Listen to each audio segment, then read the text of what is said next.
Customer का ये कहना था कि वाश मोटर एक तरफ नहीं चल रहा है और एक तरफ चल रहा है, वो भी हाथ से घुमाने पर। ठीक है, यहाँ जैसा कि आपको ये दिख रहा है कि वाश मोटर हम इस वॉशिंग मशीन से निकाल चुके हैं। इसकी कंटिन्यूटी चेक करेंगे तीनों पे। देखिए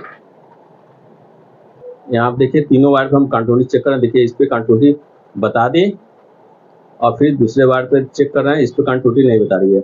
यानी इससे हम ये समझ रहे हैं इसके अंदर का जो एक वाइंडिंग है वो जल चुका है।